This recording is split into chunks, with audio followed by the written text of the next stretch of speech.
दोस्तों, डिजिटल रोज एजुकेशन के online platform पर आपका स्वागत है।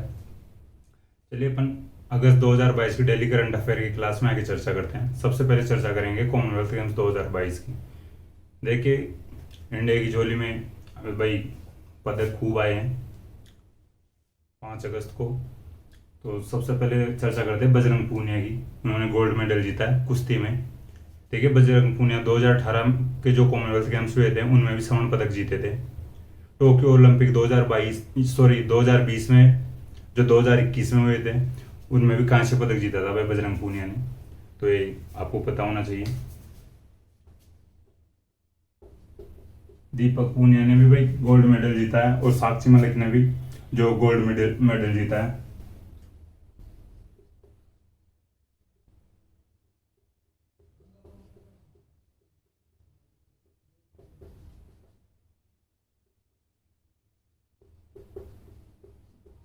जो 2018 में कॉमनवेल्थ गेम्स हुए थे उनमें भी इन्होंने मेडल जीता था, गोल्ड मेडल।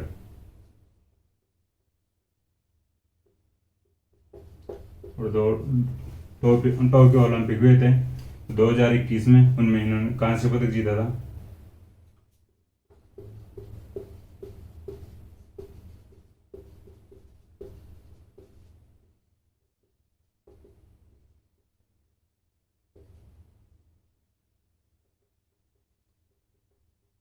ठीक है, फिर बात करते हैं अपन दीपक पूनिया की। दीपक पूनिया ने भी कुश्ती में गोल्ड मेडल जीता है। देखिए, दीपक पूनिया ने तो बहुत ही अच्छा कारनामा कर दिखाया है भाई। जो पाकिस्तान के जो मोहम्मद इनाम को हरा कर खुद ने इनाम ले आया है, गोल्ड इनाम।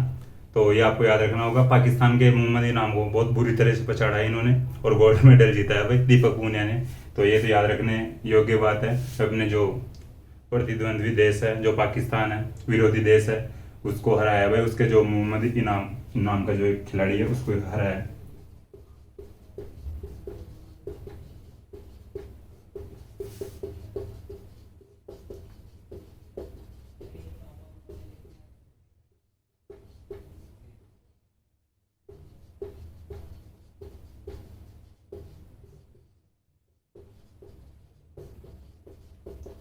देखिए, जो साक्षी मलिक है उन्होंने भी गोल्ड मेडल जीता है महिलाओं में। तो जो मलिक है उसके तो देखिए मैच मैंने खुद ने देखा था भाई। बहुत अच्छे तरीके से मैच हुआ था। लास्ट में जो मेडल जीतने वाला मैच था उसको मैं देखा था थोड़ा बहुत लास्ट में। तो इन्होंने गोल्ड मेडल जीता है।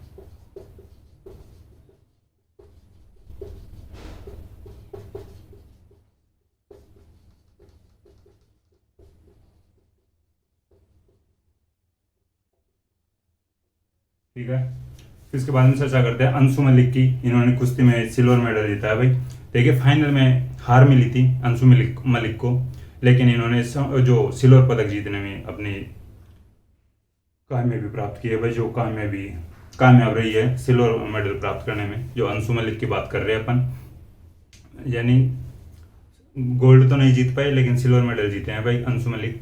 फिर इसके बाद में दिव्या काकरान की बात करते हैं। इन्होंने कुश्ती में ब्रॉन्ज मेडल जीता है, दिव्या काकरान। मैं इनको मिटा देता हूँ, यहाँ पे लिख देता हूँ इनके नाम भी।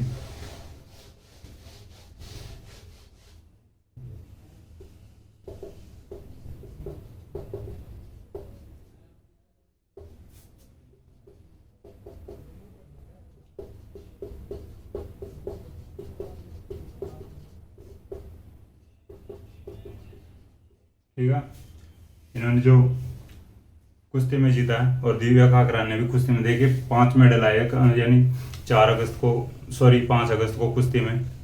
तो ये आपको याद रखना होगा। और सुधीर के भी चर्चा कर लेते हैं अपन। जो सुधीर जो खिलाड़ी है पैरा पावर लिफ्टिंग में गुरुवार को यानी गुरुवार देर रात को जो गोल्ड जीता था भाई इन्होंने, यानी स्वर्ण मेडल जीता था पैरा पावर लिफ्टिंग में।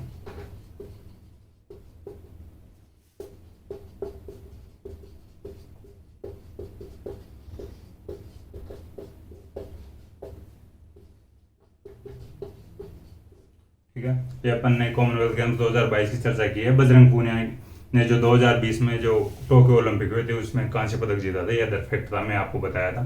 और 2018 में कॉमनवेल्थ गेम्स में भी बजरंग पूनिया ने गोल्ड मेडल जीता था।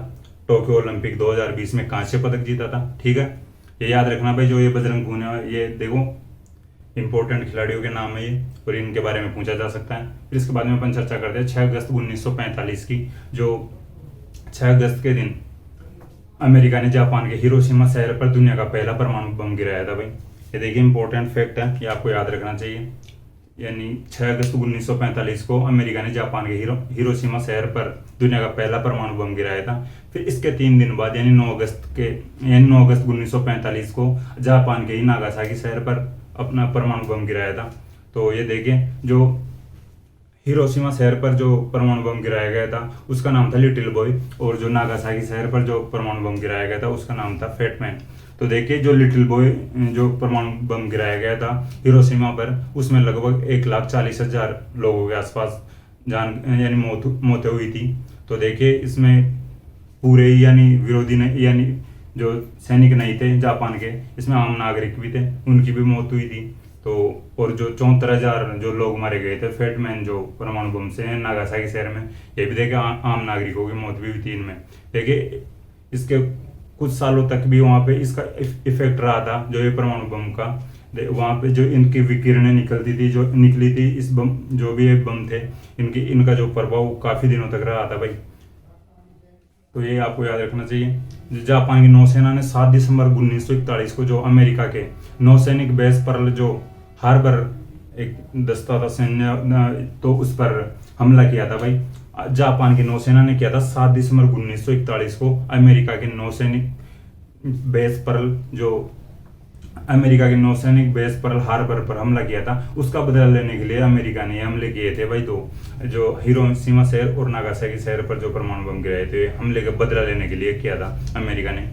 तो देखिए, जो भी इफेक्ट है जो जापान और अमेरिका के, जो हिरोशिमा शहर और जो नागासाकी शहर, इसकी जो चर्चा की है अपन। फिर इसके बाद में चर्चा करते हैं दक्षिण कोरिया की। देखिए, चंद्रमा पर लॉन्च अपना यानी पहला उपग्रह लॉन्च किया है भाई दक्षिण कोरिया ने। चंद्रमा पर अपना पहला उपग्रह लॉन्च किया है। चंद्रमा की परिक्रमा लगाने वाले ऐसे उपग्रह का प्रक्षेपण किया है जो वहां पर लैंडिंग करने की जगहों की खोज करेगा। जो ये उपग्रह लॉन्च किया है, ये उपग्रह जो चंद्रमा पर लैंडिंग करने की जगहों की खोज करेगा भाई, ये आपको याद रखना होगा। और इसी के द्वारा चंद्रमा तक पहुंचने की दौड़ में दक्षिण कोरिया भी शामिल हो गया है भाई। इससे पहले देखिए, याद रखना, भारत और अमेरिका पहले से ही जो अंतरिक्षयान पहले से ही चंद्रमा के चारों ओर परिक्रमा लगा रहे हैं। भारत के और अमेरिका के अंतरिक्षयान जो चंद्रमा के चारों ओर परिक्रमा लगा रहे हैं। तो देखिए, इस मिशन के लिए जो दक्षिण कोरिया ने 2030 तक का लक्ष्य रखा है, दक्षिण कोरिया का चंद्रमा को लेकर पहला अभियान है भाई, ये याद रखना आप। फिर इसके बाद में चलो मैं कुछ फैक्ट्स हैं जो मैं नाम लिख देता हूँ इनके।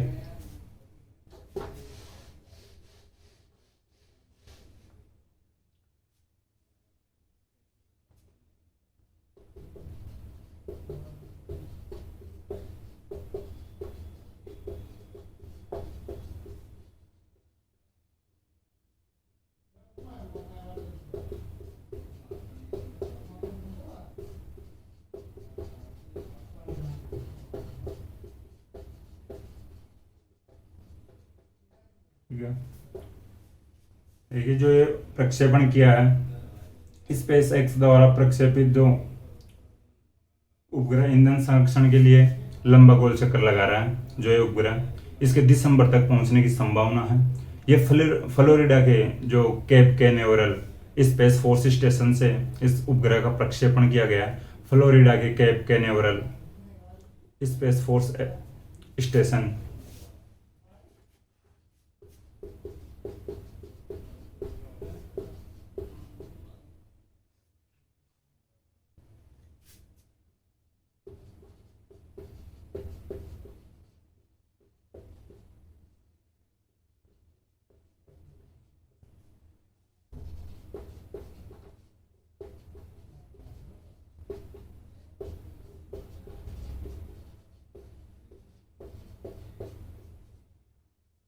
ठीक है, दक्षिण कोरिया ने चंद्रमा पर अपना पहला उपग्रह का प्रक्षेपण किया है। फ्लोरिडा के Cape Canaveral space force station से प्रक्षेपण किया है। तो ये फैक्ट थे, मैं बता दिया आपको। और ये मैं ये बता भी दिया आपको पहले भाई, चंद्रमा पर जो पहला उपग्रह लॉन्च किया है दक्षिण कोरिया ने। फिर इसके बाद में अपन चर्चा करते हैं सुषमा स्वराज की, जो पुण्यतिथि मनाई गई है 6 अगस्त को। तो देखिए इनकी मृत्यु हुई थी जो 6 अगस्त 2019 को दिल्ली में हुई थी, और इनका जन्म हुआ था जो अम्बाला हरियाणा में हुआ था 14 फरवरी 1952 को। भारतीय जनता पार्टी की दिग्गज अभिनेत्री भारतीय जनता पार्टी की दिग्गज नेत्री रही है भाई सुषमा स्वराज, और दिल्ली की पूर्व मुख्यमंत्री भी रही है सुषमा स्वराज, और दिल्ली की प्रथम महिला मुख्यमंत्री भी रही है, और भारतीय विदेश मंत्री भी रह चुकी है सुषमा स्वराज। तो इनका निधन हुआ था 6 अगस्त 2019 को दिल्ली में। तो ये याद रखना भाई, पुण्यतिथि मनाई गई 6 अगस्त को। फिर इसके बाद चर्चा करते हैं अपन जो राष्ट्रीय हथकरघा दिवस 7 अगस्त को मनाया जाएगा भाई। 3 अगस्त से 7 अगस्त तक हथकरघा उत्सव मनाया जा रहा है, ये भी आपको याद रखना चाहिए। 3 अगस्त से 7 अगस्त तक हथकरघा उत्सव मनाया जा रहा है, और 7 अगस्त को राष्ट्रीय हथकरघा उत्सव मनाया जाए राष्ट्रीय हथकरघा दिवस मनाया जाएगा 7 अगस्त को। फिर देखिए राष्ट्रीय हथकरघा दिवस पर राजस्थान राज्य हथकरघा जो विकास निगम है उसके द्वारा हथकरघा उत्पादों पर 25% की छूट दी जा रही है। डिजाइन रिसोर्स सेंटर व बुनकर सेवा केंद्र के सहयोग से ये छूट दी जा रही है भाई, जो राजस्थान राज्य हथकरघा विकास निगम द्वारा। ठीक है, तो जो हथकरघा विकास निगम है इसकी स्थापना हुई थी 1984 को हुई थी। इसका मुख्यालय जयपुर में है। राजस्थान हथकरघा विकास निगम, इसकी स्थापना हुई थी 1984 को, और इसका मुख्यालय जयपुर में है।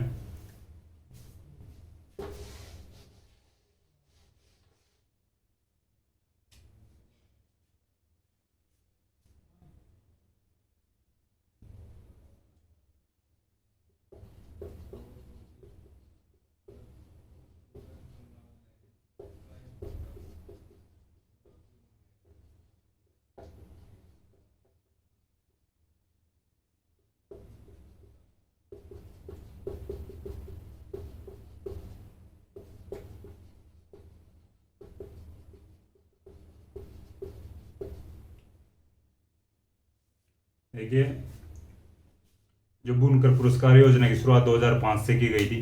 बुनकर पुरस्कार योजना की शुरुआत 2005 से।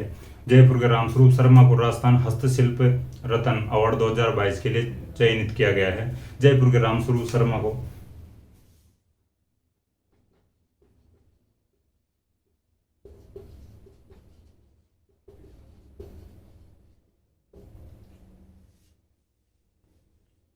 राजस्थान हस्तशिल्प रत्न अवार्ड 2022 के लिए चयनित किया गया है रामस्वरूप शर्मा को, जो जयपुर से आते हैं भाई। फिर एक सेकंड और पुरस्कार है जैसलमेर के माधुराम को राजस्थान उद्योग रत्न पुरस्कार 2022 के तहत श्रेष्ठ बुनकर रत्न पुरस्कार का अवार्ड दिया जाएगा।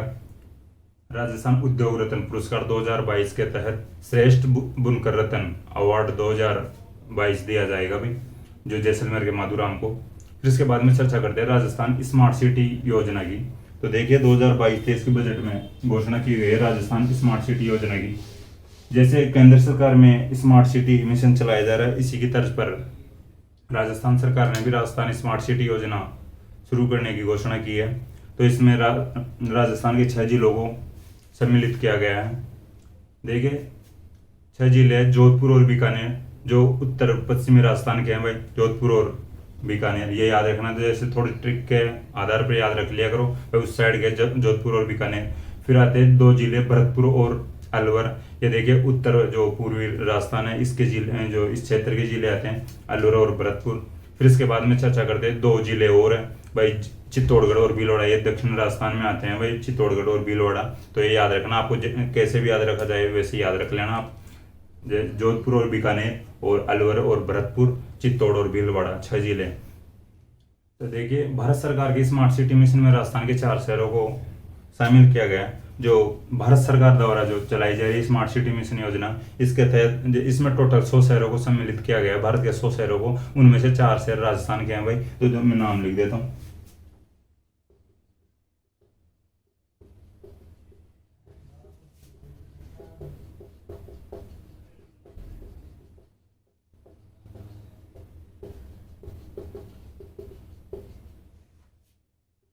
राजस्थान के 4 शहर शामिल किए गए हैं इसमें।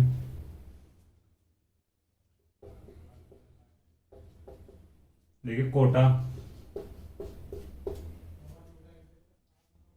अजमेर, जयपुर, उदयपुर। देखिए एक इनकी ट्रिक है, आप याद रख सकते हो उसको। देखिए कोटा का के ले सकते हो, अजमेर का ए, जयपुर का जे, और उदयपुर का यू। काजू के नाम से याद रख सकते हो भाई इनको। ठीक है। भारत सरकार की स्मार्ट सिटी योजना के तहत राजस्थान के 4 शहर शामिल है, कोटा, अजमेर, जयपुर, उदयपुर। इनको काजू से याद रख सकते हो। तो ये भाई मैं बता दिया जो इफेक्ट थे। इसी के तर्ज पर राजस्थान स्मार्ट सिटी योजना चलाई जा रही है। 2022-23 के बजट में घोषणा की गई थी इसकी, और 6 जिले इसमें शामिल किए गए हैं। सर्वप्रथम जो जोधपुर, बीकानेर, अलवर, भरतपुर और चित्तौड़ और भीलवाड़ा। ठीक है। जो स्मार्ट सिटी मिशन भारत सरकार का चलाया जा रहा है, 2015 से शुरू की गई थी भाई। इसमें 100 शहर शामिल किए गए, वह बता चुका मैं आपको। तो फिर इसके बाद में अपन चर्चा करते हैं हाल ही में जो पर्यटन की दृष्टि से विश्व के टॉप 10 शहरों की सूची तैयार की गई है। इनमें भाई राजस्थान के 2 शहरों को शामिल किया गया है, जयपुर और उदयपुर को। ये देखिए आप, वैसे भी जो पर्यटन की दृष्टि से जयपुर और उदयपुर फेमस है भाई। उदयपुर को झीलों की नगरी कहा जाता है, और जयपुर भी बहुत प्रसिद्ध है भाई, विश्व प्रसिद्ध है जयपुर। तो राजस्थान के 2 शहर जयपुर और उदयपुर को शामिल किया गया है। हाल ही में जारी पर्यटन की दृष्टि से विश्व के टॉप 10 बेस्ट शहरों की सूची जारी की गई है। इसमें 2 शहर है राजस्थान के, जयपुर और उदयपुर, ये याद रखना भाई। फिर इसके बाद में अपन चर्चा करते हैं भारत और अमेरिका के मध्य में एक मेगा सैन्य अभ्यास आयोजित किया जाएगा। वो देखिए ऑस्ट्रेलिया में आयोजित किया जाए, सॉरी ऑस्ट्रेलिया में नहीं, उत्तराखंड के ओली में आयोजित किया जाएगा। भारत और अमेरिका के मध्य मेगा सैन्य अभ्यास अक्टूबर 2022 में आयोजित किया जाएगा। उत्तराखंड के ओली जो क्षेत्र है भाई, वहां पर आयोजित किया जाएगा। देखिए उत्तराखंड, ये 15 दिवसीय अभियान होगा। जो 15 दिवसीय अभ्यास होगा ये भारत और अमेरिका के मध्य होगा, उत्तराखंड में होगा। उत्तराखंड के मुख्यमंत्री है श्री पुष्कर सिंह धामी। ये मैं पिछली क्लासेज में आपको बता चुका हूँ। पुष्कर सिंह धामी उत्तराखंड के मुख्यमंत्री है वर्तमान में। ये चंपावत सीट से उपचुनाव जीतकर मुख्यमंत्री बने। इससे पहले जो खटीमा सीट से हार गए थे भाई पुष्कर सिंह धामी। और उत्तराखंड की जो राजधानी है देहरादून है। ठीक है भाई, याद रखना आप। तो यहाँ तक अपन ने चर्चा किया। मैंने पिछली क्लास में क्वेश्चन दिए थे 5, उनके मैं आंसर लिख देता हूँ। इनके आंसर दिया करो भाई आप कमेंट बॉक्स में। हाल ही में केंद्रीय सतर्कता आयुक्त किसे बनाया गया? सूर्यसेन पटेल को बनाया गया भाई।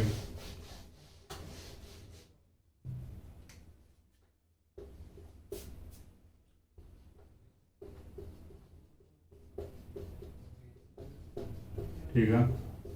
फिर नेक्स्ट क्वेश्चन था, भारतीय लोन बॉल्स टीम ने कॉमनवेल्थ गेम्स में कौन सा पदक जीता है? लोन बॉल्स टीम ने तो गोल्ड मेडल जीता है। ठीक है। थर्ड क्वेश्चन था, बूंदी में चौहान वंश की जो कौन सी शाखा का शासन रहा है? हाड़ा शाखा का शासन रहा था भाई।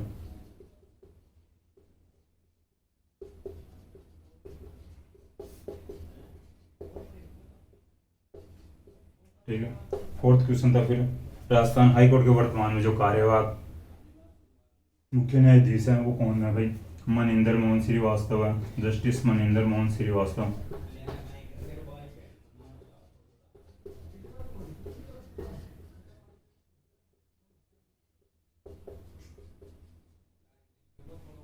हाल ही में बनाए गए भाई मनिंदर मोहन श्रीवास्तव।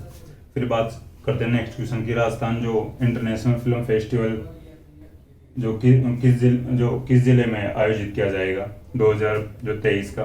और जैसलमेर में आयोजित किया जाएगा भाई। ठीक है। राजस्थान इंटरनेशनल फिल्म फेस्टिवल 2022 की मेजबानी राजस्थान का जैसलमेर जिला करेगा। ये आंसर में लिख दिया हूँ। अब देखिए नेक्स्ट क्लास के लिए मैं क्वेश्चन लिख देता हूँ, आंसर देना भाई।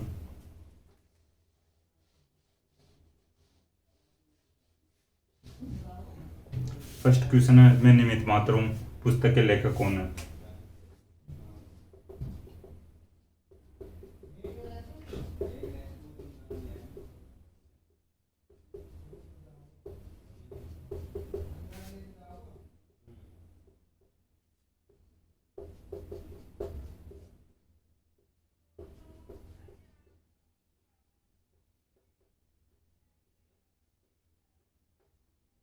नेक्स्ट क्वेश्चन है, रागेश्वरी तेलुगु राजस्थान के किस जिले में स्थित है?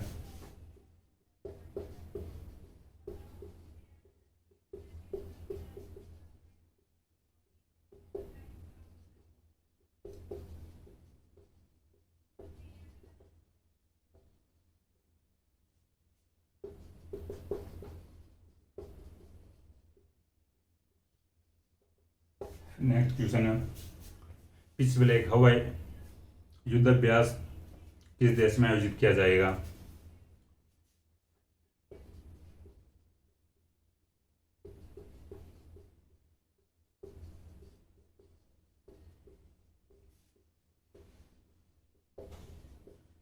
देखिए, इसकी अपन चर्चा की थी पिछली क्लास में।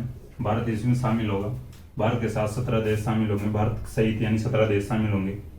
तो आप आंसर बताना भाई कमेंट बॉक्स में किस देश में आयोजित किया जाएगा।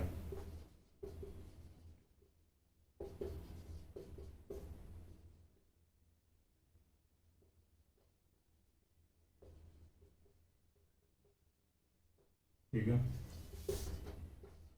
नेक्स्ट क्वेश्चन है फिर, हाल ही में केंद्रीय रेल मंत्री अश्विनी जो वैष्णव है, उन्होंने राजस्थान के किस रेलवे स्टेशन को वर्ल्ड क्लास बनाने की घोषणा की है?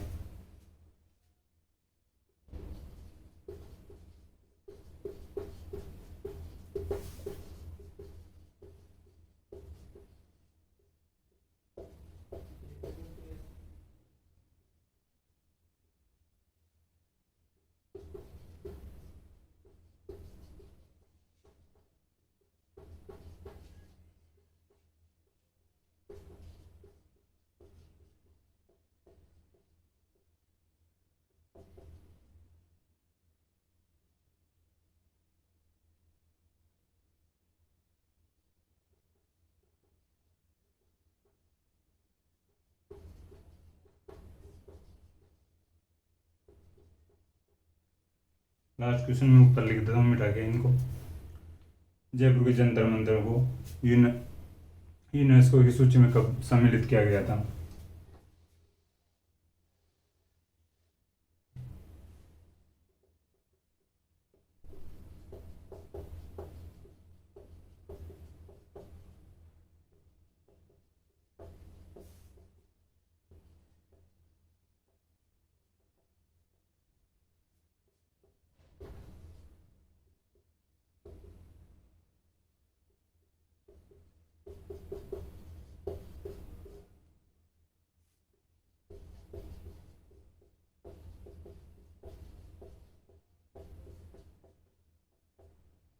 ठीक है भाई, 5 क्वेश्चन है। जयपुर के जंतर मंतर को यूनेस्को की सूची में शामिल किस वर्ष किया गया था? इनके आंसर आप कमेंट बॉक्स में देना। देखिए, लाइक कमेंट और जो शेयर में कंजूसी मत किया करो भाई।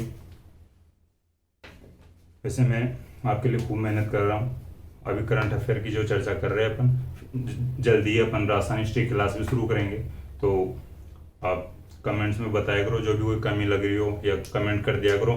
गलती हो सकती है छोटी मोटी, तो मैं आगे वाली क्लास में चर्चा कर लिया करूँगा उसकी। तो आप ज़रूर कमेंट किया करें। तो आपको अगर मुझे ये आशा है कि आपको ये क्लास पसंद आई होगी। अगर पसंद आई हो तो लाइक करें, कमेंट करें और अपने दोस्तों के साथ शेयर करें। थैंक यू दोस्तों।